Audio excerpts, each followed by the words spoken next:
La prise en charge des mineurs victimes est tout à fait spécifique. Elle est tout à fait spécifique parce que les mineurs victimes sont doublement vulnérables. Ils sont vulnérables parce qu'ils sont mineurs, et puis ils sont fragiles parce qu'ils sont fragilisés par le traumatisme qu'ils viennent de subir. Et donc cette double vulnérabilité nous amène tout à fait naturellement à prévoir des dispositifs qui vont être spécifiques, qui prennent en charge et qui prennent en considération cet état de fait. Et prendre en considération cet état de fait, eh bien, c'est mettre en place tous les outils possibles pour éviter d'ajouter du traumatisme au traumatisme. Et puis, il faut recueillir une parole de qualité. Il est essentiel que le mineur puisse exposer ce dont il a été victime de la façon la plus spontanée possible. Il faut sécuriser cette prise de parole, la libérer, éviter de le transporter d'un lieu à un autre.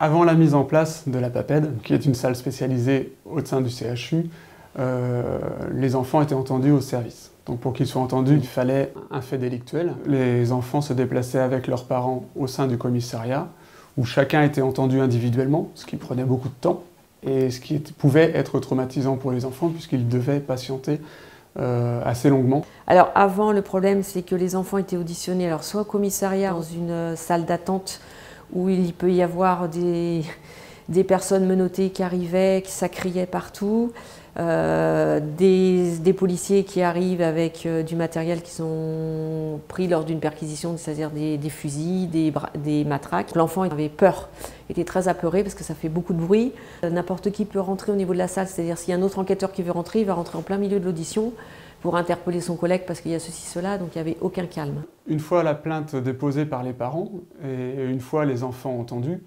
il y avait tout un ensemble d'actes à faire, que ce soit examen médical, qui se faisait à l'hôpital. L'enfant venait convoqué avec la police ou la gendarmerie, avec ses parents, il venait en consultation de pédiatrie, il s'asseyait avec toutes les autres personnes qui étaient là, avec le gendarme à côté de lui, en uniforme, mais dans la salle de consultation de pédiatrie. C'est-à-dire qu'il y avait d'autres enfants qui attendaient pour voir le neurologue ou je ne sais quoi. Donc vous imaginez cet enfant qui était là, puis bien entendu les regards de tous les personnes qui étaient là. Qu'est-ce qui se passe? Pourquoi cet enfant, etc. Pourquoi il est là? Je pense que pour lui, ça devait dans sa tête inacceptable. Déjà, il venait pour un examen qui était déjà inquiétant, et en plus de ça, il y avait un regard des gens, même les familles, un regard sur eux, parce que ce gendarme était là. Auparavant, les médecins légistes procédaient aux examens médico-légaux à la demande de la justice. Il n'y avait pas d'accueil spécifique de l'enfant. Il y avait également des difficultés dans le suivi de l'enfant, c'est-à-dire qu'une fois que nous avions réalisé l'examen médico-légal, il n'y avait pas forcément de relais clairement identifié pour prendre en charge l'enfant sur le plan traitement si nécessaire ou pour prendre en charge la famille. Donc il n'y avait aucun lien médical, pédiatrique, aucun lien social à l'époque par rapport à ça. Donc ils repartaient chez eux, puis c'était terminé. Donc on était dans la froideur judiciaire totale, ça devenait intolérable. On s'était rendu compte que chacun des acteurs, que ce soit les médecins, les services sociaux, la justice, la médecine légale, travaillaient chacun de leur côté. C'était le terme vulgaire de saucissonner, chacun dans son coin. Donc on est parti de ces constatations-là, on a dit il faut qu'on travaille en pluridisciplinaire. Et la voix de l'enfant est arrivée aussi au même moment qu'on discutait de tout cela. Et donc c'est grâce à la voix de l'enfant qu'on a eu tout le matériel d'enregistrement, qui est un matériel professionnel quand même, qui permet des auditions de bonne qualité. C'est évident que l'idée aussi, c'est avant tout pour cette structure unique, ce lieu unique, on va dire ça comme ça, c'était que l'enfant qui avait fait sa révélation n'ait pas à répéter plusieurs fois, ou le moins possible, ce qui lui était arrivé, ce qu'il avait révélé. L'enfant dépose une bonne fois sa parole, recueillie dans des conditions entre guillemets idéales, dans un lieu unique, où il y a un enregistrement. Il sait que c'est enregistré, que ça pourrait être utilisé par la justice plus tard. L'idée aussi, c'était qu'il ne se retrouve pas dans un commissariat de police ou une brigade de gendarmerie comme un accusé, alors que ce n'est pas le lieu. Lui, c'est la victime. La victime, on a plutôt envie de la voir à l'hôpital. Maintenant, avec cette structure qui a été mise en place au sein du CHU, la procédure est simplifiée pour les enfants. À savoir qu'à partir du moment où il y a connaissance d'un fait délictuel, le début commence pareil, c'est-à-dire que les parents sont conviés au commissariat et ils sont entendus de façon individuelle, mais hors la présence des enfants. Donc les enfants n'ont pas besoin de venir au sein du service. L'enfant est ensuite convoqué à une date précise avec ses parents au sein de l'hôpital. Un enfant vient à la PAPED, la permanence d'accueil pédiatrique de l'enfant en danger, pour avoir un accueil à la fois médical et soignant et voir les enquêteurs. La salle d'attente pour la PAPED n'est plus du tout avec la salle d'attente générale, c'est une salle d'attente à part. Donc ils ont une salle d'attente qui est dédiée, qui est toute près de la salle d'audition. Les gens qu'ils vont rencontrer ne sont que les gens qui vont s'occuper de cette histoire et qui vont les accompagner. Je vais appeler l'infirmière et l'infirmière, elle va venir vous accueillir. Quand il arrive, il est accueilli avec sa famille, avec les accompagnants, par une infirmière qui est une puéricultrice. Pour nous, l'infirmière et la puéricultrice, c'est le fil rouge du séjour de l'enfant dans notre service. J'accueille les enfants et leurs familles au niveau de la PAPED avant leur audition, donc je vais les chercher en salle d'attente. Je les emmène après au niveau de la salle d'audition. Je leur présente la salle d'audition en leur disant qu'ils vont être entendus par un enquêteur et que l'audition se fera seule avec un des enquêteurs dans la salle. Après, je leur présente la salle où je vais m'entretenir avec l'assistante sociale pour recueillir le plus de renseignements possible auprès des parents, pour pouvoir aider aussi les parents, aider l'enfant aussi, voir le comportement de l'enfant depuis qu'il a subi les faits. Et donc il y a une discussion qui s'instaure entre l'assistante sociale, les parents et moi. Nous, au niveau police, nous intervenons et nous procédons à l'audition de l'enfant, pendant que les parents sont dans une autre pièce avec l'infirmier et une assistante sociale du CHU. Pour l'audition de l'enfant à la PAPED, on se présente d'abord en présence de ses parents. On discute un petit peu de manière à lier connaissance, puisqu'on ne l'avons pas vu précédemment. Ensuite, nous le recevons en individuel, c'est-à-dire que ses parents sont dans une autre pièce, et nous avons une connaissance qui se met en place. Nous lions à nouveau connaissance en se présentant de manière explicite sur notre rôle, pourquoi on est là aujourd'hui, ce dont on va parler, et on lui demande de se présenter. Donc ça, c'est une première phase pendant laquelle l'enfant est mis en confiance et peut s'exprimer librement sur son identité, sur ses loisirs, ses centres d'intérêt. Un peu plus tard, nous continuons avec ce que nous appelons le récit libre, c'est-à-dire que nous demandons à l'enfant pourquoi il est ici, de quoi il veut nous parler, en le dirigeant un petit peu sur les faits, mais sans évoquer nous-mêmes les faits. Donc l'enfant explique ce qu'il a envie d'expliquer. Une fois qu'il a terminé, donc nous continuons avec ce que nous appelons le récit dirigé, c'est-à-dire que nous posons quelques questions très larges, très ouvertes, de manière à ne pas influencer l'enfant dans ses déclarations.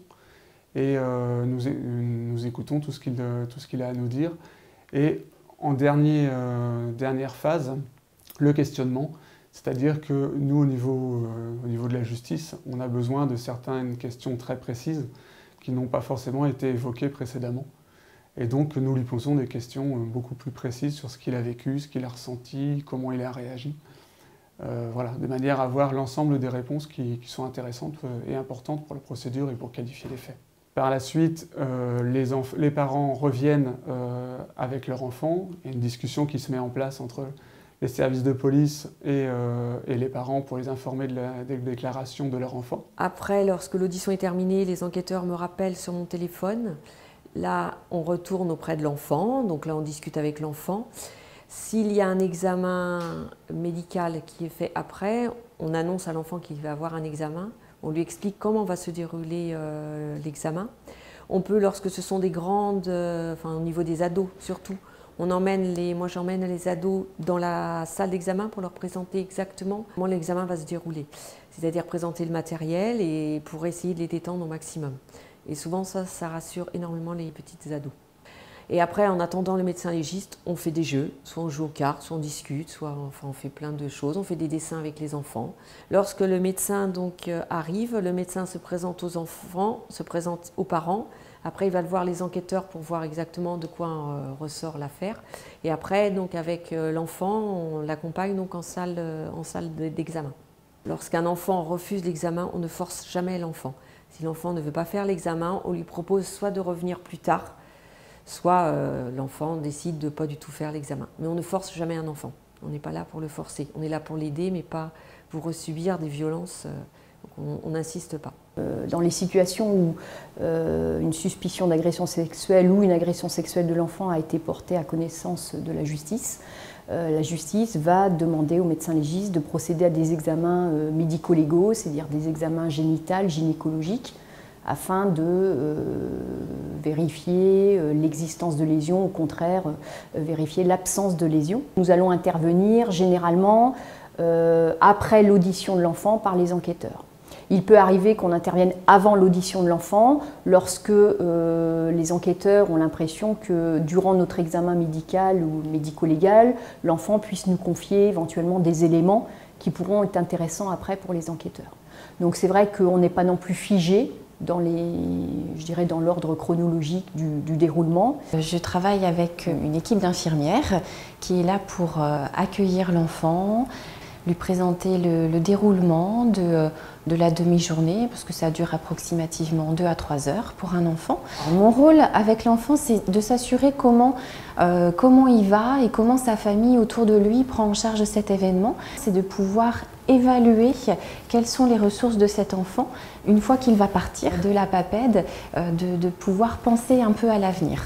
Et après, on ramène l'enfant près de ses parents et on reprécise bien aux parents qui peuvent nous joindre à n'importe quel moment, si c'est 1 semaine ou 15 jours après l'audition, il n'y a aucun problème et là on peut les orienter vers des médecins ou revenir nous consulter au niveau des urgences pédiatriques. Ça fait une grosse demi-journée, mais l'enfant ressort de l'hôpital, tous les actes ont été faits en ce qui le concerne, il n'a pas besoin normalement de revenir sur les faits qu'il a évoqués, tout est terminé en ce qui le concerne.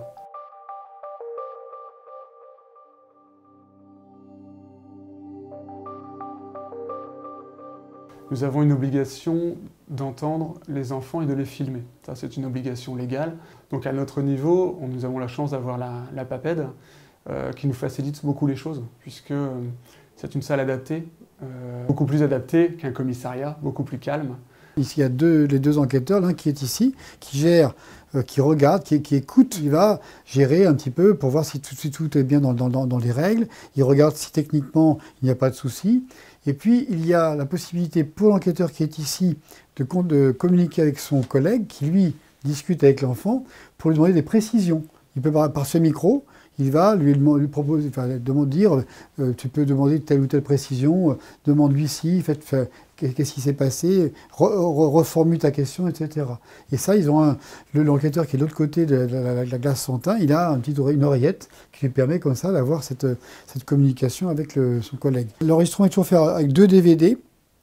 Ces DVD sont pour la justice, il y en a un qui part pour le parquet au procureur de la République, et le deuxième qui est gardé par les enquêteurs. On peut aller voir par là.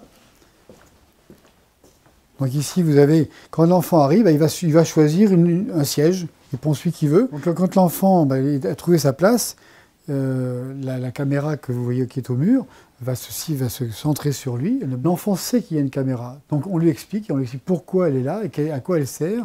Il va voir même dans l'autre pièce le retour de cette caméra. L'oreillette que l'enquêteur peut prendre, il peut la prendre ici, hein, ils communiquent entre eux par cette oreillette-là. Alors l'enfant sait parfaitement, lui, qu'il y a une glace sans teint, il sait qu'il y a un enquêteur de l'autre côté. Il n'y a rien qui est caché à cet enfant-là. L'enfant, il rentre directement par la porte qui est ici, il traverse la cabine technique. Habituellement, une fois que l'audition a commencé, l'enfant oublie très vite le côté technique et il part dans son histoire. Et puis les enquêteurs savent aussi très bien le capter pour ça. Pour l'enregistrement proprement parler de la parole de l'enfant, il n'y a pas de micro ici, ils sont plafonniers. Hein, il y a 4 micros qui sont au plafond et qui vont permettre l'enregistrement sonore de l'audition de l'enfant. Ces jeux, ils sont avant tout pour mettre l'enfant en confiance. Il peut arriver aussi que les enquêteurs se servent des jouets pour pouvoir recueillir un peu sa parole. Donc ces jeux peuvent servir aussi à ça, mais très vite on essaie de les oublier. La maison que vous voyez ici, qui est une maison avec des petites poupées, tout un aménagement. Donc l'enfant peut comme ça très bien montrer ce qu'il a pu vivre. Ces poupées-là sont là parce qu'elles sont sexuées. Et donc ça permet comme ça à l'enfant de matérialiser un petit peu plus ce qui a pu se passer. Quand ce sont des adolescents, il y a peu de jeu. Un adolescent, il va être plutôt là sur son siège. C'est pas tout à fait la même approche. Donc cette salle de confrontation indirecte permet de mettre dans une pièce le mis en cause et l'enquêteur, et dans une seconde pièce, la victime, ce qui permet d'éviter au maximum le traumatisme qui pourrait être créé par le fait de se retrouver pour l'enfant dans la même pièce que son agresseur. Enfin, 3 images qui apparaissent. La première, celle de gauche, montre l'enfant qui se retrouve dans un autre bureau. La deuxième image qui se trouve à l'écran, celle de droite, montre le mis en cause qui se trouve en face de moi. La troisième image, celle d'en bas à droite, montre l'enquêteur. C'est une image qui est diffusée dans le bureau d'à côté.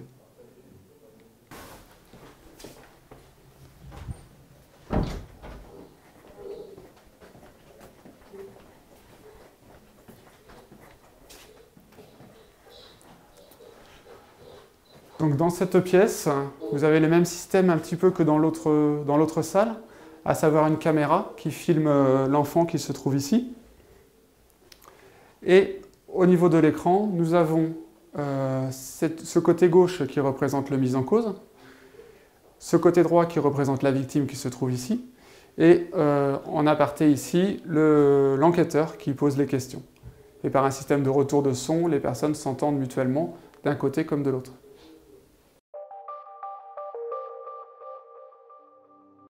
Dans la mesure où le dispositif qui a été élaboré, mis en œuvre, que ce soit au commissariat de police, puis à l'hôpital, évitait toute confrontation directe avec l'agresseur, il nous paraissait essentiel de prolonger cette démarche extrêmement constructive également au palais de justice. Et pour la prolonger au palais de justice, la salle d'audition protégée est l'outil idéal, puisque conduit dans cette salle d'audition protégée, le mineur qui est accompagné de ses parents, qui est accompagné de son avocat, ne va pas croiser son agresseur. Il va sur écran voir le juge d'instruction, lequel d'ailleurs vient le voir souvent avant dans la pièce en question pour lui indiquer comment ça se passera.